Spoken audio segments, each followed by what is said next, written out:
मंडळी नमस्कार. आज भाग तिसऱ्यामध्ये आपण आज गाजरवजरे येथील संजीवा तालीम येथील आज आपण माहिती घेणार आहेत.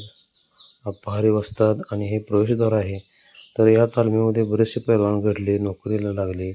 त्यानंतर प्रत्येकाने आपल्या मुलाला आपल्या घरामध्ये एक पोरगा तालमीत असावा.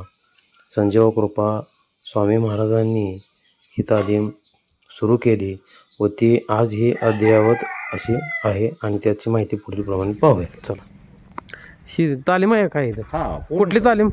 ही संजीवा तालीम म्हणायची. संजीवा तालीम. संजीवा नागरी. तालीम. बरं ही बरं. तालीम सद्गुरू संजीवा स्वामी महाराज त्यांनी आपल्याला ही स्थापना करून दिली पहिल्यांदा. आधी बाहेर होती, पुन्हा महाराज काय म्हणजे आज नाकाला करू, पुन्हा त्या टायमाला 82ला महाराजांनी ठेवला. बरं बरं. मग महाराज काय आमचे गुरुजी काय म्हणले, त्यांचे शिष्य असणार ते म्हणले इकडे जरा साईडला आपण तालीम घेऊया, काही पुढं नका, बरं बरं. जरा साईडला असावी. मग इथं जरा हे होतं, मग इथं तालीम त्यांनी तयार केली. बरं बरं. मग हे आम्हाला पहिल्यांदा तालमीला म्हणजे सहकारी करताना हे पहिल्यांदा हे म्हणजे आमचे शिवाबापू हे बरं. आणि आम्हाला सहकारी पहिल्यांदा म्हणजे आम्ही लहान होतो त्या टायमाला, ती जरा जाणती होती. ही हौद किती बाय कितीच आहे? ही हवत बघा इथनं 15 बाय 15 असेल का? होय, का 20 बाय 20 आहे? नाही 20 ना, 20 लाख कमी आहे. 15 दिसते. 15 बाय 15 आहे ना? 15. हनुमंताची मूर्ती आहेच, हा. प्रत्येक तालमीत आहेच. असावं लागते. बरं बरं. तो मेनच आहे. हे रामदास स्वामींनी प्रत्येक ठिकाणी तालमी केल्या. रामदास हे मारुती स्तोत्र. हा तोत्र आहे. हा तोत्र प्रत्येकाने वाचावं, हे करावं. हे बऱ्याच गोष्टी ह्यातनं भूत व्याधी समस्ती नास्ती तुटचिता आनंदे भीमदर्शने जरा 15 शुल्क ही शुल्काची विषय येतो. हा 15 शुल्क हे मातीचा काय विषय असतो? हे कसे मिक्स करून काय काय या कसं? मातीमध्ये आपण हळ टाकायची. हळद म्हणजे किती माती आहे? हा हे मग एक ब्रश? 2 टेलर आहे. हे 2 ब्रश? 2-3 टेलर आहे. बरं. मग 3 टेलर मध्ये किती, 3 ब्रश मध्ये किती टाकाय हळद? त्यात हळद म्हणजे आपण एखादी बारीक ठिकं आणावं लागते आपल्याला. 50 किलोचं? हो, त्या ठिकावर हळद टाकायची. हां. पुन्हा दूध आणायचं, नासवायचं आणि ते दही करायचं. दह्यासारखं? दह्यासारखं. दूध किती लागतं ह्याला? दूध एक असले बॅरल वतावं लागते. म्हणजे 200 लिटर? हां. 2-250 लिटर दूध. आणि तेल टाकायचं, गोड तेल. गोड तेल. आणि माती पुन्हा तोडून घ्यायची. मग काय जण तूप टाकतात ना? काय तूप पण टाकतात, पण जास्तीत जास्त तेल टाकावं. बरं. त्याला कारण रामदास स्वामींनी माती भरलेली आहे त्या काळामध्ये. हां. तांबडी माती, दुसऱ्या मातीची पारखा केली नाही. बरोबर आहे. ही जी माती आहे, ह्या मातीत तर तुम्हाला खेळला तुम्ही, खर्चटलं तुम्हाला, तर त्याचं ती हळदीनं त्यानं जखम बरी करते. बर. म्हणून हळद आणि तेल तुम्ही जर लावलं, आता एखादा मुलगा आपण पहिल्यांदा लगीन व्हायच्या आधी पहिल्यांदा त्याला हळदच लावते. बरोबर आहे. होय. तर ती शास्त्र आहे की हळद ही सगळ्यात पवित्र वस्तू आहे. आता काय जरा आणि गुणकारी आहे. गुणकारी आहे, त्यामुळे हळद चालली ती टाकली जाते. तेल हे टाकून असं ते केलं जातं.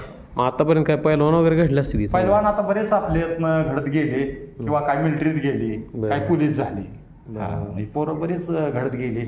आता अजून सध्या इथं कोण बघतो वस्ताद म्हणून? वस्ताद म्हणून म्हणजे ह्याच्या आधी पहिल्या सुरुवातीला आम्ही तुम्हाला बघितले लहानपणी. तुम्ही बघितलं पहिल्यांदा काय आम्ही लहान असताना आमचे म्हणजे लिंबाळकर बापू, शिवबापू त्यांनी सुरुवात केली खरी. त्या टायमाला आमचे गुरुजी होते, महाराजांनी ठेवलेला होता. 82 सालाच्या नंतर आम्ही तालीम ओपनच केली त्यांनी. गुरुकृपेनं सगळं चालू झालंय. असं देवळाच्या शेजारी कुठं बघायला मिळत नाही तालीम. जास्तीत जास्त नाही, तरी कोळ्यात एक आहे तालीम देवाच्या पाठीमागं.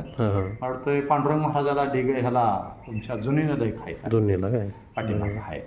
पण ती जरा थोडं पत्त पाडून राहावं लागते. तिथं आम्ही शाकाहारी तालीम आहे. आता मी असताना शाकाहारी, पुन्हा मग ती शिवाबापू शाकाहारी पैलवानाला खाद्य काय येतो बाकी तालमीला? कसं अंडी मटण जरी तालीमीत पैलवान मोठा होऊन गेला, मोठा पैलवान झाला असेल तर शाकाहारीमध्ये तेवढाच. आणि हरिश्चंद्र बिराजदार हिंदी केसरी मामा म्हणते त्यांना. हा मामा म्हणतो. तर तो हिंदी केसरी पैलवान होता, सतपालला पाडलं. मोठा पैलवान होता. मोठा पैलवानला त्यानं पाडलं. पण माणसं म्हणायची, हात देऊनी म्हणायचे, माणूस कसला एवढा किरकोळ आहे. पण देवीची भक्ती करत होता. आणि तो तोत्र बित्र हे असं मंत्र म्हणायचं, देवीची सेवा करायची. त्याचं पण कोल्हापुरातच तो होता ना. मग त्यानं ती शाकाहारी तालमीचं त्यानं वैशिष्ट्य दावलं बऱ्याच लोकांना. शाकाहारी पैलवान कसं असतंय की सत्वगुण त्याच्यामध्ये जास्त बोलावतो. सत्वगुण, रस, तम, सत्व ही 3 वस्तू शरीरामध्ये असावं लागतं आणि असतातच, त्याशिवाय शरीर तयार होत नाही. पण जास्त तमगुणी माणूस झाला तर जरा माणूस भरकट जातो. म्हणून सहसा शाकाहारी असं काय घटना अशा घडल्या त्या जास्त.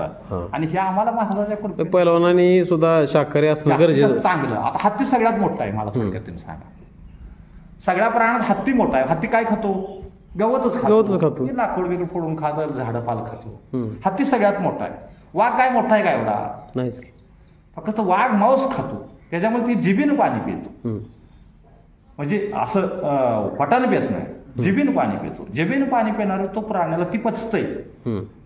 ती आहार बसतो. आपल्याला जे आपण शाकाहारी आहे, शाकाहारी माणसं म्हणजे घटानं जे पाणी पिणार आहे त्यानं कधीच मांस खाऊ नये, कारण त्याला ती जास्तीत जास्त जुळत नाही शाकाहारी. आता आमचे आहार नकोच, नको आहे. मानव जातीला नकोच आहे. मानव जातीला नको आहे म्हणजे नकोच आहे त्याचं. का नको आहे तुमच्या लक्षात आलं का? शरीराला आपल्या हानिकारक आहे ते. हम्म. आता ती गुण माणसामध्ये ही करते. महाराजांनी सांगितलं असली प्रत्येक घरात एखादा मुलगा असावा, असावा पैलवान अशा वगैरे. मग आपण हसावं. निदान मी म्हणतो, लोकांची भावना का होत नाही हो? लोकांची भावना का होत नाही माहिती का देवा? आता लोकांचं जास्तीत जास्त ध्यान कशावर लागलंय? नोकरी असावी. नोकरीत नाही पैसा मिळवतो की माणूस. महाराज भाऊ कोण म्हणतोय का? हम्म. आता आमच्यासारख्याला महाराज म्हटलं तरी माणसाला जरा हे दिसायला हे दिसते वाटते. पण मला सांगा तुम्ही, तो जे माणूस जेवढा आई वडिलाला सांभाळेल हे करेल, तो आई वडिलाला कधीही करणार नाही. हम्म. जो ह्या मार्गातला माणूस आहे ना, आई वडिलाला कधी बाजूला सारणार नाही, आई वडिलाला घेऊन सगळं चालणार. हम्म. का तर तो ह्याच्यातनं आलेला असतोय, सात्विक ह्यातनं किंवा गुरुच्या पद्धतीनं बरोबर. आलेला असतो. आहार सुद्धा त्या लेवलचा त्या लागतो. लेवलचं हार त्या लेवलचा असलं तर माणूस ते होतोय नाही. आणि माणूस कुठलाही खेळ असू द्या, कुठला- तर माणूस शांत पाहिजे डोक्यानं. बस. शांत असेल तर हा. सगळ्या गोष्टी आता घडत मला जाते. सांगा, आपल्या एक सांगोल तालुक्यामध्ये गणपतराव सारखा माणूस शांत वृत्तीनं होता. हम्म. किती दिवस त्यानं तालुका चालवला? हम्म. कशामुळे चालवलं त्यानं? की वृत्ती शांत आणि त्याने डोक्याने सगळं असा कधी बडबडणार नाही. दोन शब्द तुमचं सगळ्याच ऐकून घेणार, बरोबर आहे. पुन्हा दोन शब्द फक्त बोलणार. दोन शब्दात त्याचे होईच म्हणते. हे क्वचित काय लोकांना घडतंय असं, सगळ्याला हे घेणार सगळ्याला घडत नाही. आणि बरोबर. सगळ्याला सोपं नाही. नाही नाही. काय इतकं सोपं नाही. कसं नाही सोपं माहिती आहे का? एवढे वर्ष बी आमदारकीत काढणं बी ते बी पहिलवानच काम आहे. आहे का नाही? होय. सोपी गोष्ट नाही. मेंदू बरोबर. किती ह्या आपण पाहतोय, एवढी सगळी माणसं आपल्याला घर सांभाळणं होतं. शे किती फूट असं खोल किती आहे? खोल वय उंची हं? उंची एक कमरे 4 फूट असेल. 4 फूट आहे काय? होय. हम्म, हम्म. 4 फूट असेल. खाली खोबा आहे का आपला आणि मातीचा? कोबा करून पुन्हा वरण माती टाकली. माती आहे. खोबा माती किती 1-2 फूट असेल की? होय 2 फूट सजी येईल माती. हम्म. होय बरं. 2 फूट माती असते. आता पोरं किती येतात मी काय? आता एक 10-15 पोर आहे. चालेल, चालेल. मोठा एक 2-3 गावोगावी तालीम पाहिजेच. असावी. हम्म, हम्म. का तालीम असावी माहिती आहे का? आता सध्या तुम्हाला मला सांगा, व्यायामानं शरीर चांगलं हम्म. किंवा तुमच्या वयासाठी तुम्ही आसनी करा. हम्म. आसनी केली तरी तुम्हाला शरीराला चांगलं, वाईट नाही. आसनी केली तरी पण. हम्म. तर तुम्हाला हे रामदेव बाबा टीव्हीवर दाखवतोय, किती तर आसनी करतोय ते, किती तर कसं आहे शरीर मला सांगा. त्यासाठी किती असं माणसं- योगासन. ते सुद्धा करा म्हणते. बरोबर आहे. वयाच्या अट्टी. आता एक आमचा बाबा एक 50च्या पुढं आमचं वय आहे. हम्म. तर आता आम्ही ती आसनीच केली पाहिजे. हम्म, हम्म. आसनी केलं तर म्हणजे सकाळी फिरायला गेलं पाहिजे. हम्म.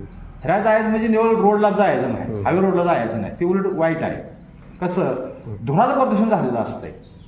प्रदूषण कसं असावं की तुम्हाला झाडं झुडं हे, आता गणपतराव हे काय करत होते, सूतगिरणीमध्ये त्यांनी झाडाचं हेच केलं होतं. त्याच्यामध्ये फिरायला, त्याच्यामध्ये खडी टाकली होती आणि बारकी वाढ होती, त्यातून तुम्ही जर फिरला अनवाणी, सकाळचा अनवाणी फिरला तर तुमच्या ते मेंदूपर्यंत बरोबर आहे. लक्षात ठेवा.